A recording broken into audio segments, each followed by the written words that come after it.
Okay, everybody. Well, since we're not used to talking into a mic anymore.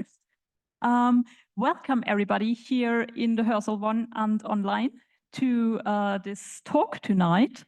I am here to welcome you all on behalf of the organizers committee of the Geoarchaeology in Vienna conference and on behalf of the HEAS research network.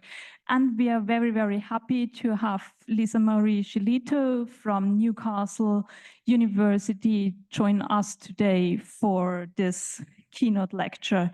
My name is Doris Jetzinger, and together with Thomas Beard, Doralice Kleinczek, and Valentina Laha, I'm the organizing committee for the Geoarchaeology in Vienna conference, for which this talk today is our keynote.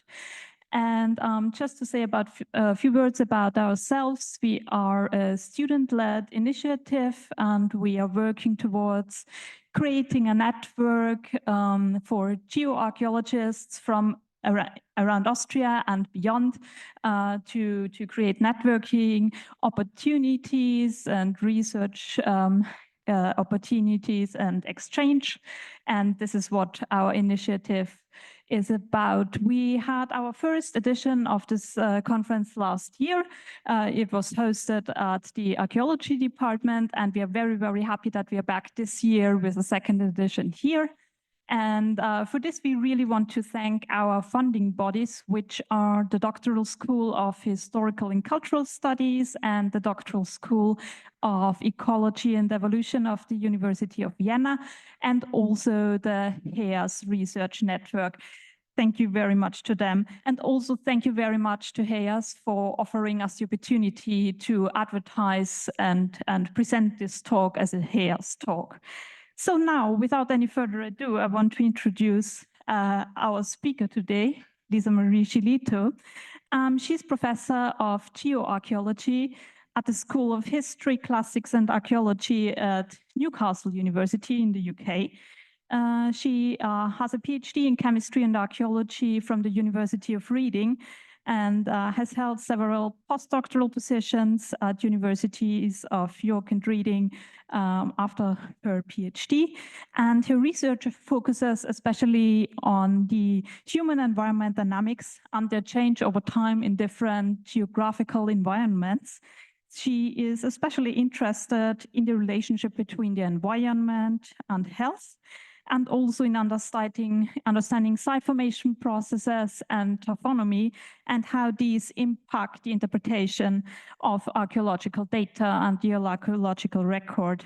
She's particularly known for her micromorphology work, focusing, among others, on waste deposits and coprolites, and she has worked at a wide range of different sites around the world, among them sites like Çatalhöyük, Stonehenge, Paisley Caves, and the Ness of Brodgar.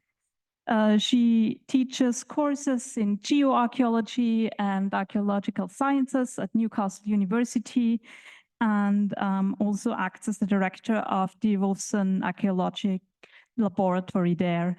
And she's also involved in science communication outreach. She has written several articles for popular science magazines, and she also is writing a blog called Coprolites and Castles about her research, which is a truly interesting read that I would recommend to anyone. So I think everybody is just as excited as me to hear what you're going to tell us today, Lisa. So thank you very much again for joining us. And yeah, looking forward to talk. Oh, cool.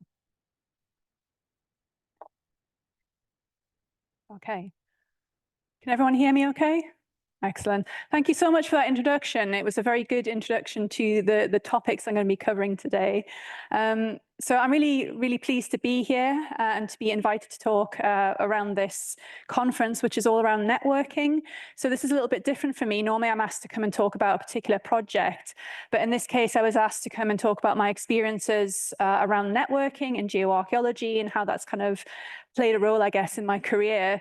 So it was really interesting to kind of reflect, I guess, on the past 15 to 20 years of kind of being a geoarchaeologist and thinking about the role that networking's played and the collaborations that I've had. And it really kind of fits with my approach to geoarchaeology, which is very as a kind of multi-proxy kind of collaborative science. So yeah, it's been really nice to kind of reflect on those relationships that I've built over the years. So I guess when I was asked for a title for this talk, I chose this quote because it's one of my favorite quotes. I'm sure many of you have heard this, that every archaeological problem starts as a problem in geoarchaeology.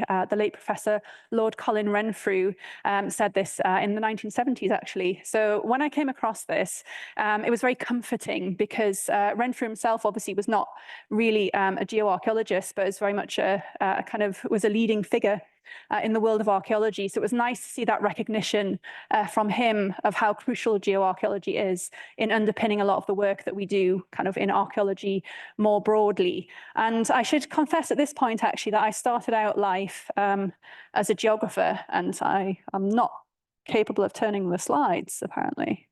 Oh dear. Sorry. It's a good start, isn't it? Aha, there we go. Right. So as I was saying, I started out life as a geographer. So I actually did my undergraduate degree in geography.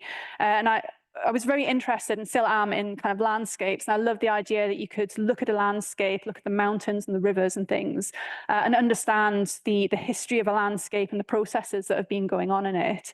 So when I kind of became involved in archaeology, I was obviously very interested that we could apply these sorts of ideas to the archaeological records. And I think like many people who come into geoarchaeology, we kind of read the works of people like Schiffer, looking at the formation processes of the archaeological record. I've got a lot of quotes in this talk. This is another one that I quite like from Binford. I should say I don't necessarily agree with this 100%, but I found it quite inspiring at the time. This idea that in archaeology that, as he says, our inferences from the archaeological record to the past may be wrong or unjustified, not because the archaeological record is a distortion of the past, but because we do not accurately understand the relationship between statics and dynamics. So I really like this idea coming into archaeology and thinking these ideas about the archaeological context. We go out on excavation and we find these artifacts and these materials in an archaeological context. So this material culture, but it's been discarded. It's not in the context that it would have been used by the cultures that we're interested in. So that's what they're referring to with systemic context, is materials and objects as they were used by the people that made them. And I love this idea that if we could only somehow get at this problem of formation processes and taphonomy, that we could kind of bridge that gap and get us kind of closer to the systemic context. So I had very kind of grand ideas when I started out as a PhD student that I was going to solve this problem. I was going to kind of solve the problem of formation processes and kind of do great things, etc. Luckily, it's quite processual, I have to say. So Binford, of course, being one of the key figures in kind of developing the so-called processual archaeology. But my kind of early ideas were very much tempered by the fact that I was lucky enough to work at Çatalhöyük for my PhD. Which a site I'm sure that many of you have heard of, but directed by Ian Hodder, of course, one of the key figures in what we refer to as post-processual archaeology, so kind of more philosophical, interpretive approaches, if you like. So my ideas that initially were quite kind of quantitative and scientific, I guess, were kind of tempered somewhat through being involved in that project. And I see myself very much as sat between those two, what I think are quite complementary ways of thinking about the archaeological records. And I was very fortunate to have a chance to work with Hodder and the wider team at Çatalhöyük around thinking about how we do archaeology and this idea of interpretation. So as Hodder says, the interpretation is always momentary, fluid, and flexible. And I think that's actually quite a scientific way of thinking, that as we get new data and kind of discover new things, that we can change our interpretation as we get more evidence. So these are kind of I guess, the big ideas behind kind of how my own thought processes have developed around archaeology, and why I think that quote from Renfrew is quite a good one, because we are very interested in formation processes, what it is we're looking at as archaeologists, how it got there, and how that impacts our interpretation. So with that little kind of preamble aside, I'm going to take you around the world to a number of sites I've had the good fortune of working on. So I'm going to start with Çatalhöyük and tell you about some of the early work that I was doing there, move on to Stonehenge and its neighboring site, Durrington Walls, take us over to Paisley Caves, and then end up back at Hadrian's Wall, which is very close to where I'm based now, at a site called Byrd Oswald.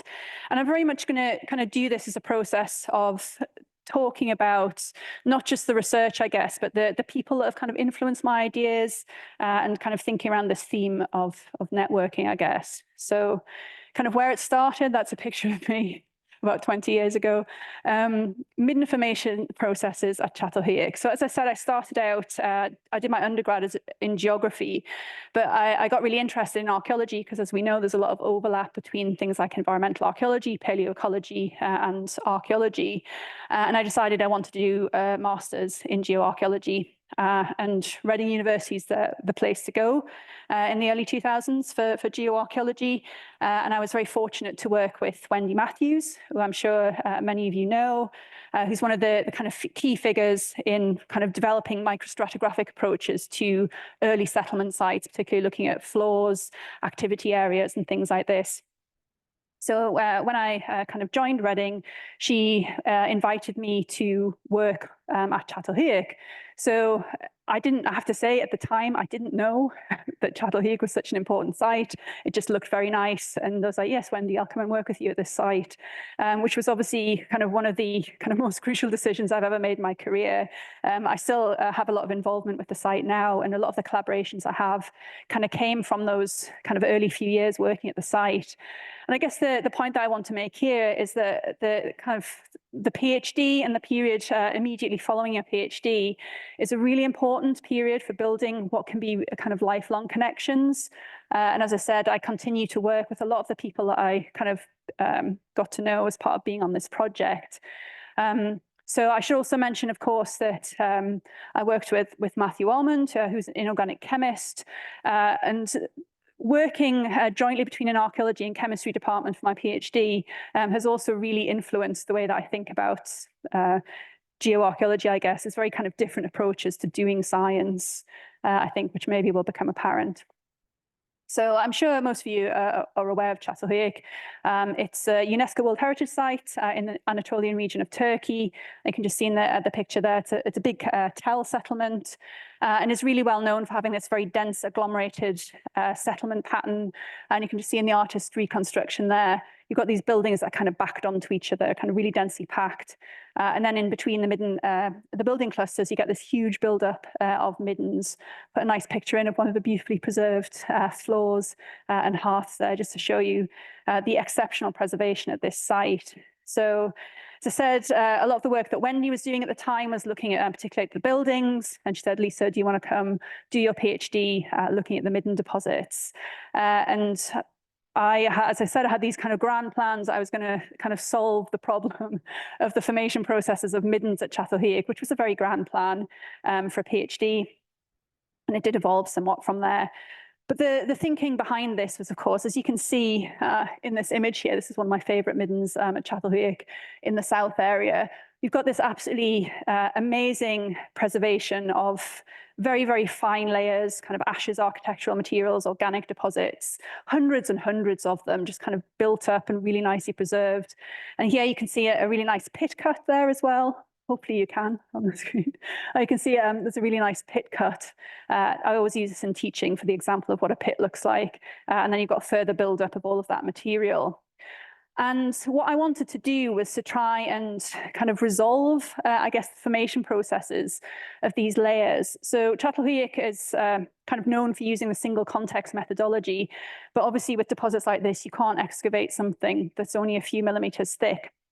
So when it comes to the middens, they kind of get divided up into these kind of semi-arbitrary units, which are then obviously the unit of analysis for kind of botanical remains, for zooarch remains and things like that. But what it's doing obviously is it's kind of blurring all of those activity signals. If you imagine taking even kind of a few centimeters of something that's got hundreds and hundreds of layers, you're kind of mixing up all of those layers. So what I wanted to do was to say, well, can we use micro approaches to actually look at these individual layers, maybe getting us closer to that systemic context.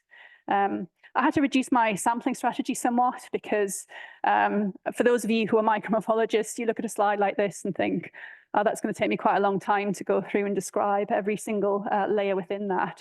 Beautiful preservation. This is a slide that I made for my PhD. That's why it's got a hole in it, in case anyone's wondering, before I was any good at making slides. But you can just see the absolutely beautiful preservation in there of all these kind of layers of phytoliths, ashes, seeds, there's kind of hackberry seeds and coprolites and all sorts in there. So I did spend a long time, I have to say, the kind of first part of my PhD, the kind of first 2 years, in fact, doing a really kind of detailed micromorphological analysis of these deposits. And it was really hard to try and kind of convey this, I guess, and kind of turn it into something that made sense to someone who wasn't a geoarchaeologist, kind of going through and describing deposits.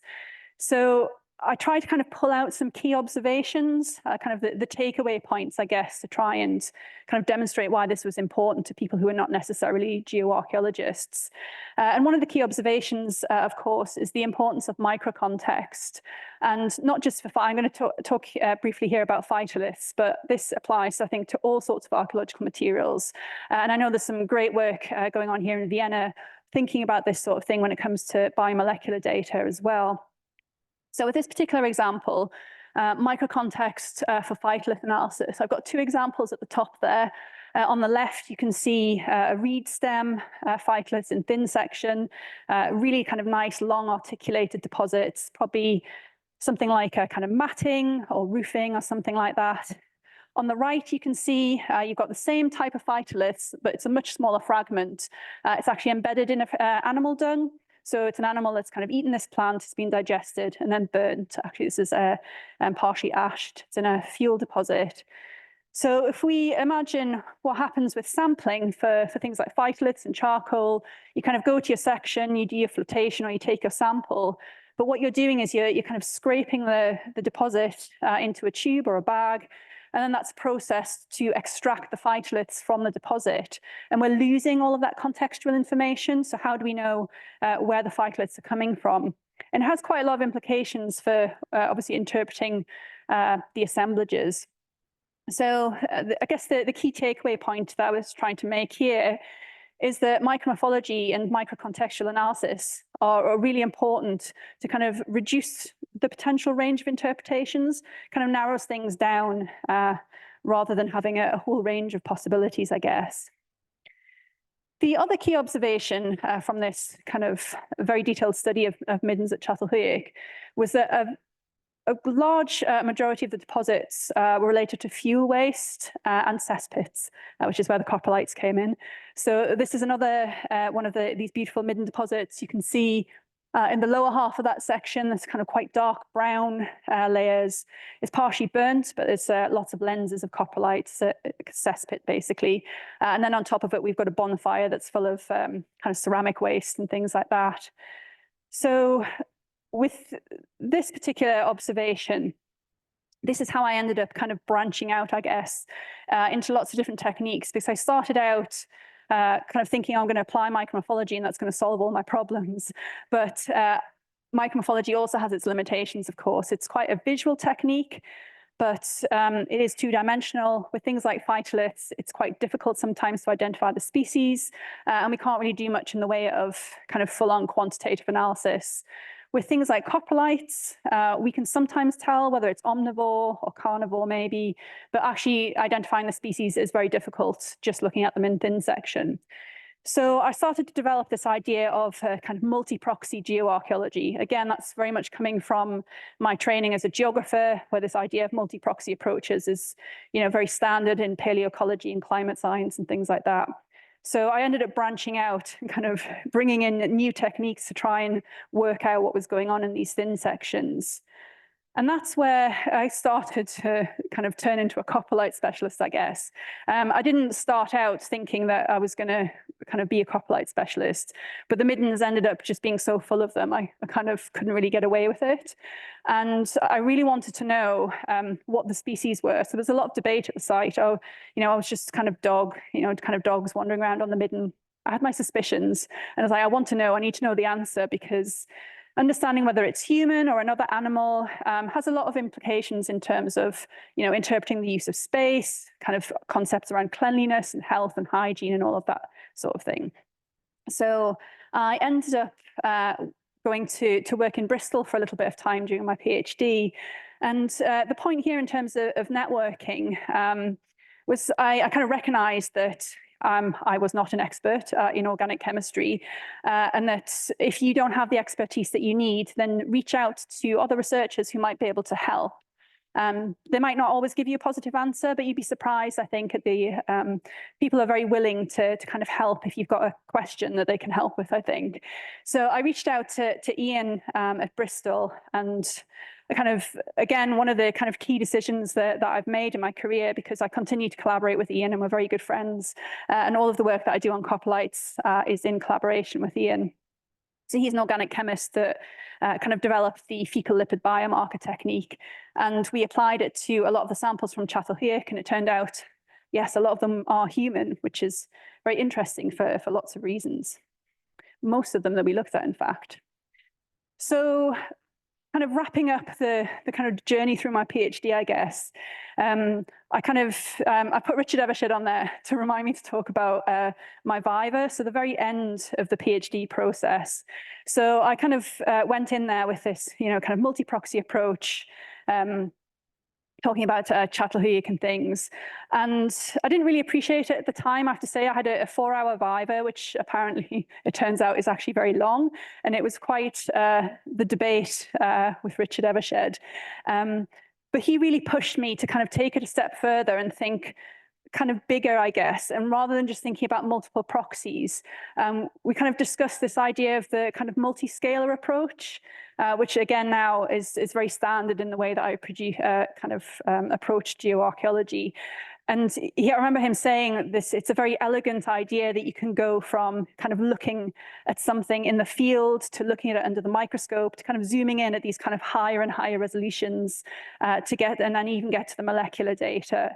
So I guess the end ideas that came out of it was not just multi-proxy, but multi-scalar geoarchaeology. So following my kind of PhD, I spent 2 years as a lab manager at Reading, which really useful transferable skills that have kind of served me very well in my kind of current role as a lab director. So I guess the post-PhD time is really a good time to kind of develop new skills and expand your network. So as I said, the work that I did with Ian at Bristol, it was a relatively small part, actually, of my PhD. As I said, the bulk of it was micromorphology with this kind of chapter looking at the biomolecular stuff. But in the end, it was actually that part of the skills that I developed that led to my first postdoctoral position. So if you're wondering how I went from working on Neolithic Anatolia to the Neolithic in Britain, separated by a few thousand years, it was all to do with the skills I developed in lipid residue analysis. So this was a project called Feeding Stonehenge. So that was directed by Professor Mike Parker Pearson.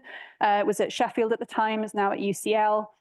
And this project was all around understanding the kind of the lives of the people that built Stonehenge.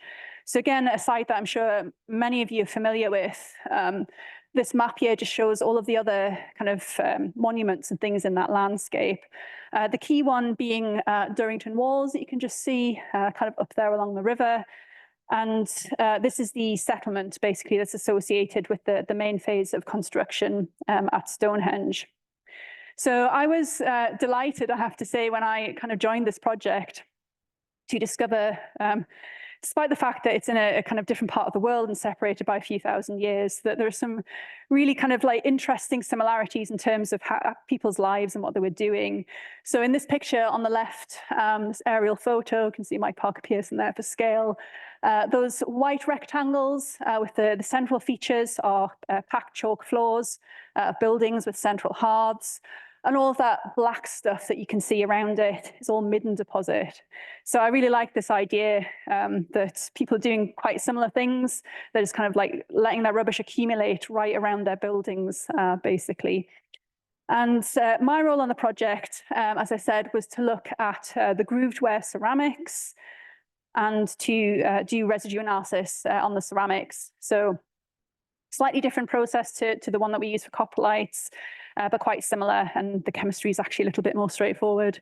So I looked at around 300 sherds as part of this project, and that kind of summarizes the results, basically. So we're looking at the lipid residues and the compound-specific isotopes, and we found that a majority of the pots were used to process cow meat, basically, with a smaller proportion of pig fats and a smaller proportion of dairy fats as well.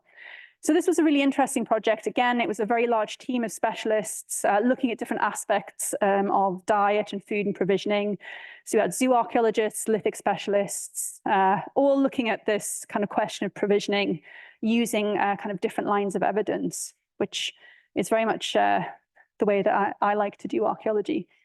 So another thing that I was quite fascinated about when I joined this project was when I went to the Salisbury Museum to actually sample the ceramics. In the museum, there was a box that was just labeled dog coprolites from Durrington Walls. I was like, oh, coprolites. And I asked, oh, is anyone looking at them?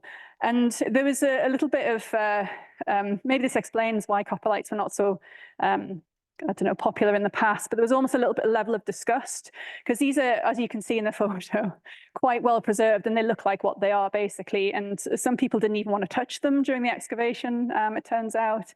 But I was like, oh, can I just like have that, with permission, can I kind of have that box of coprolites? Because I have some ideas for what I'd like to do with those.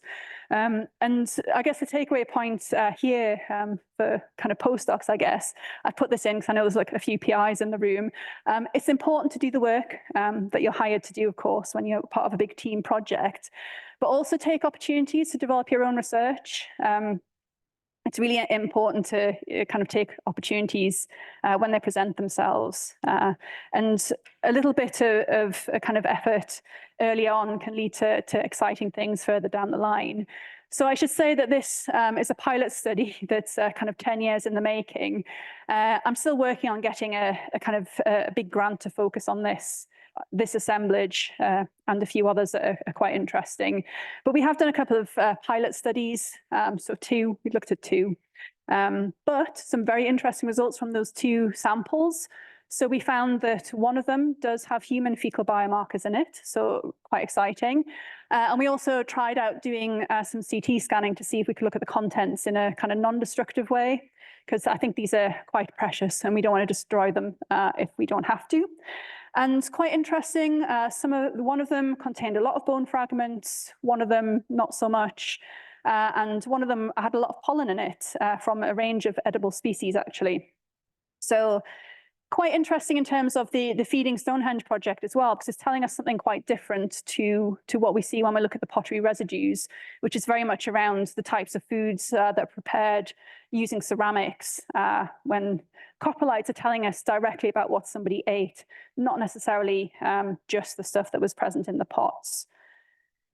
So 2 years I spent at the University of York on the Feeding Stonehenge project, and it came that point as when you're doing a postdoc and your contract's coming to an end and you start to panic about what you're going to do next. And I was kind of searching around, I guess, for what can I do? I want to do something with coprolites because I think there's a lot of potential, and kind of thinking about ideas. And this is an example, I guess, of how networking can happen when you least expect it. And sometimes there's just a real degree of luck involved. So this is around the time that I got together with my now husband, and he took me to meet his family. He's from Oregon. He took me to meet his parents. He's an archaeologist as well, so he was very, his family are very interested in archaeology. And they invited me to give a talk for the Archaeological Society of Central Oregon. So I went and I talked about Çatalhöyük and the coprolites and this cool lipid biomarker technique that we were using. And there was lots of excitement around this. And for those of you who are kind of aware of the world of ancient DNA, which I'm sure there's several of you that are, this is also around the time that the first work was done on the Paisley Caves coprolites, the early DNA work that was done there by the team at Copenhagen. And when that work first came out, so at the time, Paisley Caves was the earliest known occupation site in North America. There are kind of earlier ones now, but at the time, it kind of was in the news and it received a lot of attention because it's quite a, I guess, or was, maybe still is, a contentious area. And there was a lot of debate around the DNA work. So the reason that I think people were a bit skeptical, because it was the first time that DNA had been extracted from coprolites and that had been used to date the earliest human presence. So there was a lot of debate around stratigraphic integrity, is the DNA contaminated, and all of this stuff. So it was quite a hot topic, I guess. So when I came and talked about the Çatalhöyük coprolites, the ASCO Society were like, oh, you should go and talk to this guy, Dennis Jenkins, at the University of Oregon, and see if you'd like, you could do this lipid stuff on the Paisley Caves coprolites. So that's the slightly kind of random reason that I ended up getting in touch with Dennis Jenkins and spent some time collecting pilot material and working on that assemblage. So I took kind of kept that to one side, kind of having it ticking along in the background. But as I said, like my postdoc, which was what I was officially supposed to be doing when I was at York, was coming to an end. But I was very, very lucky to get a position immediately back at Reading on Alex Voskowski's Ecology of Crusading project. So I haven't talked too much about it because I was only on it for just under a year. But I just wanted to mention, again, I guess the importance of particular people and connections, because I'm forever grateful to Alex because he really supported me in kind of developing my own research alongside the work that I was doing on his project. And I'd say a good PI will support your career beyond your central role on their projects. And I'm forever grateful that Alex kind of gave me the advice to kind of don't let your own research kind of fall to the wayside, even if you're kind of involved in other people's projects. He's also a big fan of multi-proxy archaeology, which I think was quite helpful. So I kind of went back to Reading briefly and then was lucky enough to get a research fellowship at Edinburgh. And that was the time I could really focus on developing my own projects. And I spent a lot of that writing papers and working on a NERC standard grant application, which I'll come on to in a moment. I also had my first child and went on maternity leave, just so it was quite a hectic time, very stressful. Again, 2 years fellowship, kind of coming to an end with a small child. And made the decision at that point actually to move back to Newcastle, which is where my family are. So I was about 6 years as a postdoc at this point. And it was sort of my cutoff point for, I need to go and stop moving around every 2 years. So I went back to Newcastle and had kind of 6 months or so working in a non-academic role. And it was the most kind of unlikely coincidence that just after I'd moved back to Newcastle, that Newcastle University advertised a lectureship in geoarchaeology, and I was lucky enough to get it. So it's a bit of one of those kind of another element of luck, I guess, in the way that my career went. And even more fortuitous was the fact that because I'd written the NERC grant application when I was at Edinburgh, I could submit that quite quickly after I joined Newcastle, and then it was funded. Again, very great time to kind of start a new job and get a big grant, because it gives you the freedom to kind of build a team and kind of really pursue things rather than kind of do things on a more ad hoc basis. So this was the kind of the big project exploring the assemblage of coprolites from Paisley Caves. And we had two things that we wanted to do here. One was around the timing. So there was a lot of debate, as I said, around kind of stratigraphic integrity and things like that. And so we wanted to look at the taphonomy of the cave in more detail using micromorphology, but also to apply lipid biomarkers to the coprolites. They're chemically more stable than ancient DNA and less mobile. So we thought that maybe we can kind of address some of these issues if we use this as an alternative. And also developing compound-specific radiocarbon dating of copper stanol. The second part of that project, and probably the more interesting one in terms of the bigger picture, is thinking about the people. So again, I think this is changing a little bit, but this kind of area of archaeology is kind of being very focused on kind of dating kind of the earliest presence and things like this.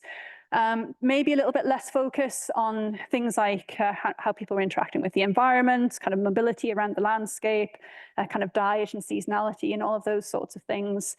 So kind of two big aims for that project. So looking at the kit again, I like choosing sites that have got really complicated microstratigraphy, but it's a really, really interesting site. There's lots of really kind of quite strange things going on with the chemistry.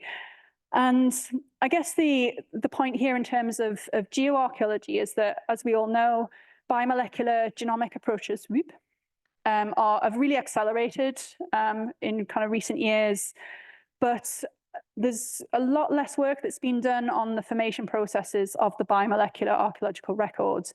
Again, I know that Vienna is the exception, and you've got some absolutely amazing stuff going on in this area.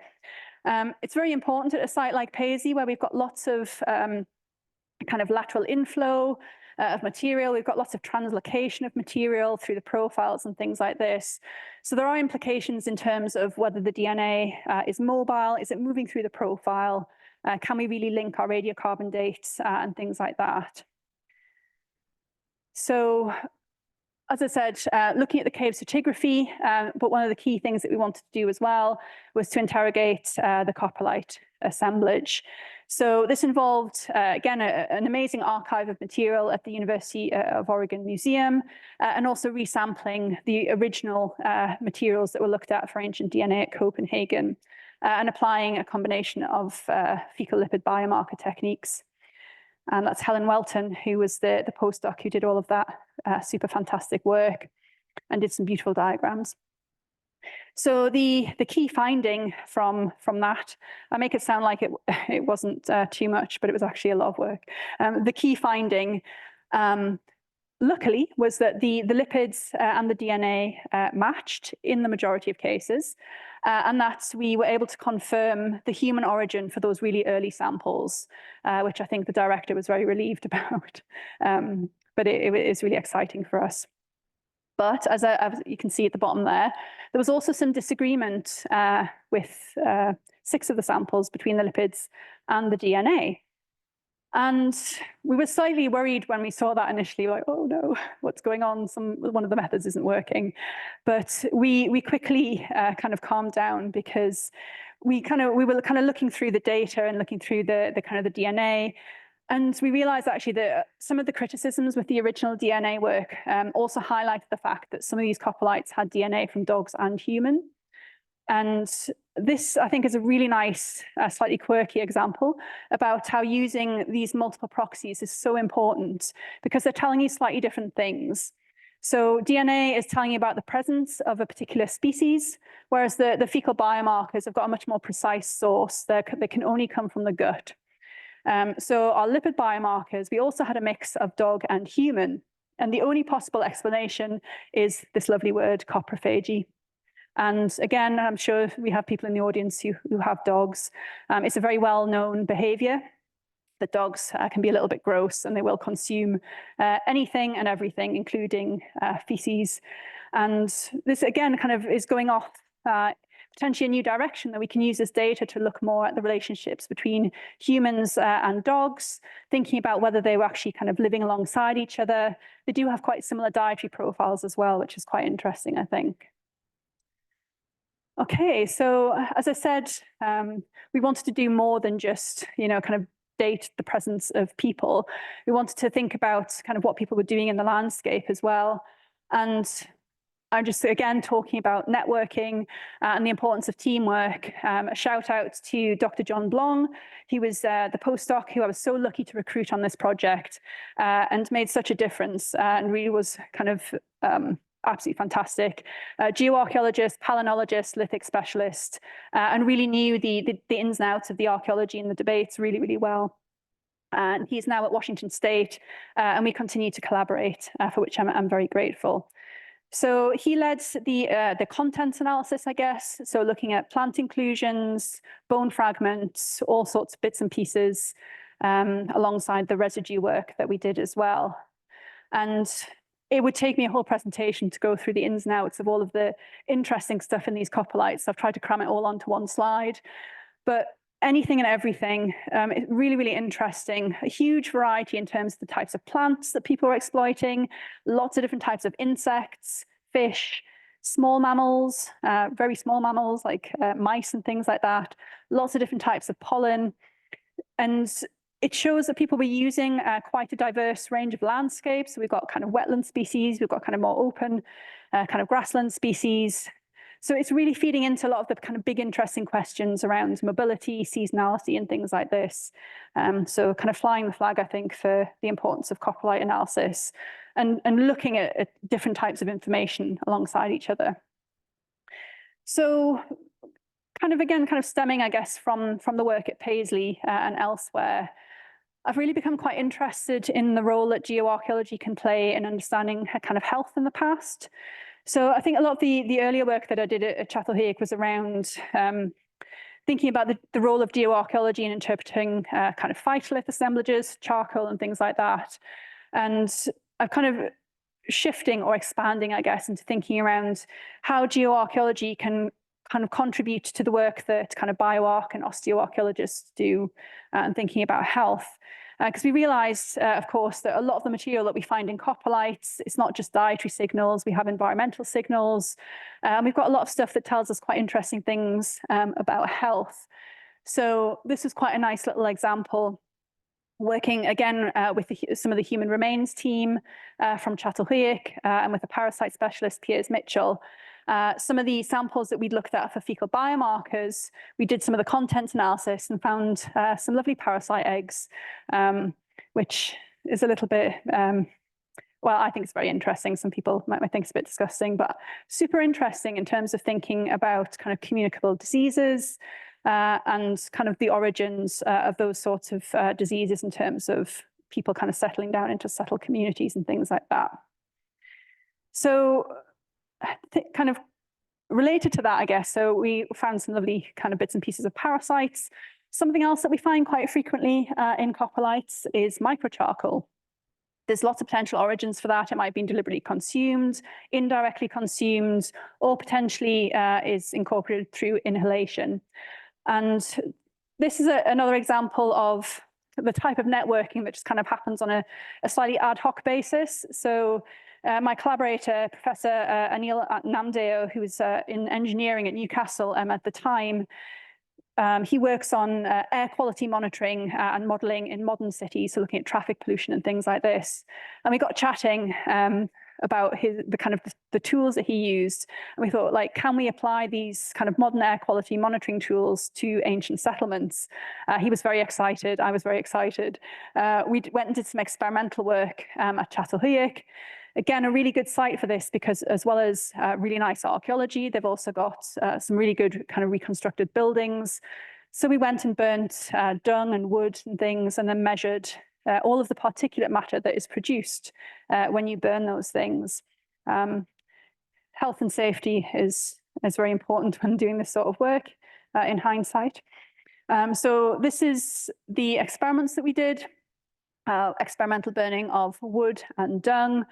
So as a comparison, I've put the guideline safe level that the World Health Organization recommends, which is an average of 25 micrograms per meters cubed over a 24-hour period in terms of the amount of safe levels of particulate matter.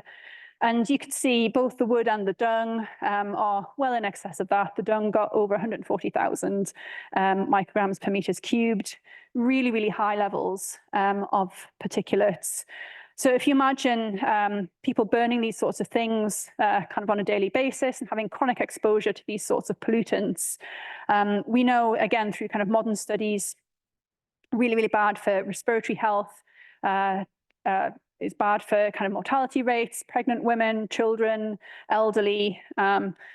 So quite interesting, I think, in terms of thinking about health in early settled communities, and really, I think, contributes in a way that looking potentially at human remains is not able to do, because indicators of respiratory illness are very difficult to look at through human remains. And of course, things like parasites, gastrointestinal health is something that is pretty much impossible to look at through looking at the human skeleton. So something that I'm really trying to kind of build at the moment is thinking about, as I said, the role of geoarchaeology in looking at questions around health in the past, and particularly these aspects of health that we can't really get at using kind of human remains types analysis. So the final project that I kind of want to talk about is the work that I'm currently doing in and around Hadrian's Wall. And again, this was very much a result of working at Newcastle University, which is very close to Hadrian's Wall, but has a really large contingent of Roman archaeologists, and conversations with students and colleagues over a kind of coffee and things around the sorts of stuff that I've done at Çatalhöyük and elsewhere, and kind of thinking about, oh, can we apply these sorts of ideas along kind of Hadrian's Wall, and thinking about Roman archaeology, where geoarchaeological approaches, with some notable exceptions, I should say, have not really been applied so much in this period. And the key thing that we're wanting to do with this project is, again, thinking about this idea of multi-scalar approaches, thinking about the entirety of the Hadrian's Wall landscape, thinking about landscape change, and how we can link that with on-site archaeological evidence. So the landscape change part of this is a very kind of traditional, I guess, paleoecological approach. We're very lucky that this region has a lot of really nicely preserved peat deposits across the whole region. So we've been looking at kind of pollen, geochemistry of peat cores to try and reconstruct vegetation change along the Hadrian's Wall corridor. And we've got lots of pollen diagrams. Hopefully some of them are going to be published this year. But this is quite a nice example of the sorts of things that we see. So we see actually that the kind of clearance of the landscape actually happens in the later part of the Iron Age, and then peaks in the Roman period. And then there's a period of reforestation until kind of later modern clearance. The interesting thing is that this is a pattern that we see across all of the cores, but the timing of it does change somewhat, which just goes to show that when you're thinking about a landscape, even within a landscape, you've got quite a lot of variation. And the key thing that we're trying to do is to think about the human activities that might be related to this landscape clearance. So we're looking at largely at fuel use, but thinking of the types of activities that people were using fuel for, things like metal working, for example, as well as kind of domestic use of fuel for heating and things like that. So the key site that we're working on at the moment is a site called Bad Oswald. It's one of the forts along the wall. And we've been excavating this, Newcastle's been excavating this along with Historic England and English Heritage, just finished last year. And again, I seem to be very lucky to be involved in projects where they end up having really, really exceptional preservation. And this one is no exception. So here you can just see that kind of stone structure, which is part of the bathhouse. And you might be able to see in that picture there's quite an extensive, quite thick black deposit as well, which I just realized there's the profile. So you can just see there's some really nice lensing in there as well. And I was looking at it and thinking, this is ripe for some micromorphology. We already knew that this was probably related to fuel, because the flotation, it was just absolutely chock full of really, really kind of nicely preserved wood charcoal. But being a geoarchaeologist, I thought maybe we should do some micromorphology as well, because we could see some ash layers, you see. So we've been looking through kind of thin sections through these kind of fuel dump deposits. And so we can see multiple episodes of kind of fuel dumping. We've got lots of lenses of kind of ashy deposits. And again, I know there's a lot of micromorphologists in the audience, but you can see in the top right-hand corner there, a really nice example of a melted silica bubble. And then in the bottom, it's absolutely full of phytoliths as well. So we've got this kind of mix of completely melted and partially melted phytoliths. working on the extracted samples as well, absolutely full of silica bubbles. So this is what happens when biogenic silica reaches kind of above 800 degrees. It starts to melt and turn into these kind of slag-like deposits. But we also have a lot of kind of non-melted silica as well, including a lot of bilobate phytoliths, which is really interesting because we don't know what species this is. It's not, I'm working on it. It's not something that we would particularly expect for this period in this part of the world. But the key takeaway from this is that geoarchaeology is really important because all of this evidence would be lost through flotation. The ash kind of dissolves away. And in thin section, we can see not just the wood charcoal, but we can see peat and coal residues, as well as this as yet unknown non-woody plant, this silica-rich plant as well. So it's telling us something about kind of mixed fuel sources. It's not just the wood in the landscape. There's lots of other materials that are being used as well. So, judging for time, not too bad. Okay, so just kind of wrapping up with a last few final thoughts, and I took you through a very, very quick tour through lots of different sites, and hopefully kind of took you through some of my thought processes and how they've developed, I guess. But I just wanted to kind of quickly pop in this slide around what I think is the really exciting what next for geoarchaeology and kind of microarchaeology. And that's the potentials of micro X-ray computed tomography for looking at these sorts of deposits. So as we know, one of the kind of disadvantages of using thin sections is that it's a two-dimensional slice through what is in reality a three-dimensional deposit.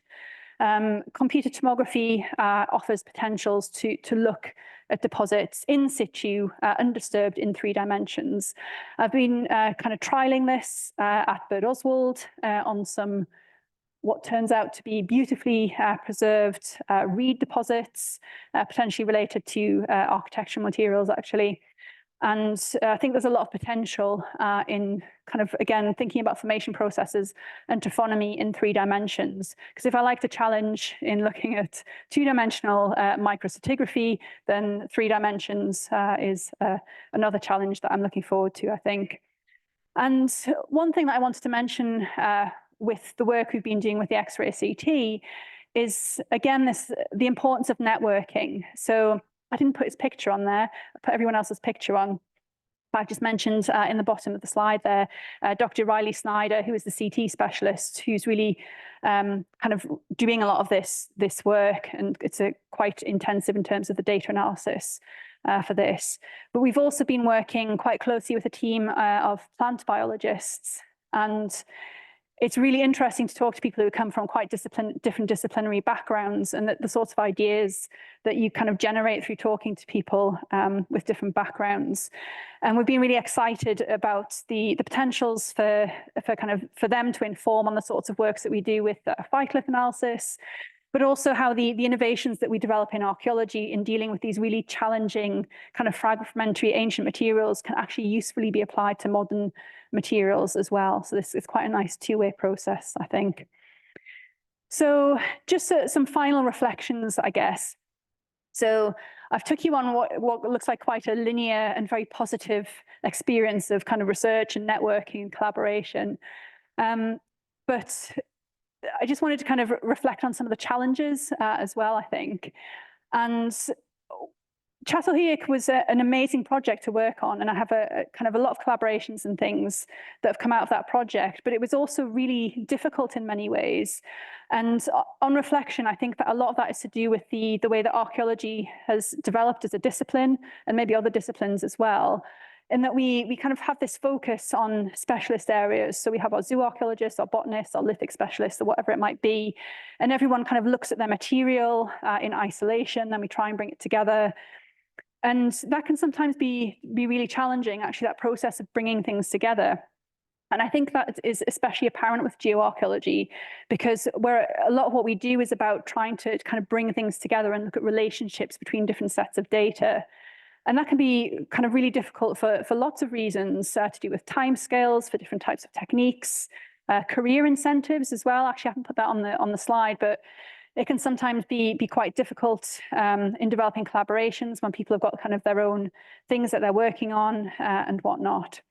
But the key takeaway point is that successful networking is about making kind of real connections with people that are kind of willing to kind of listen to your ideas as much as you're willing to listen to theirs, and working particularly with people that you enjoy working with is really important. And that is it for me. We can go and do some kind of more actual networking. I've just put a list of kind of other adjacent activities that I've been doing that I think are really useful for expanding your network. And just to say, take these sorts of opportunities when they present themselves. Thank you.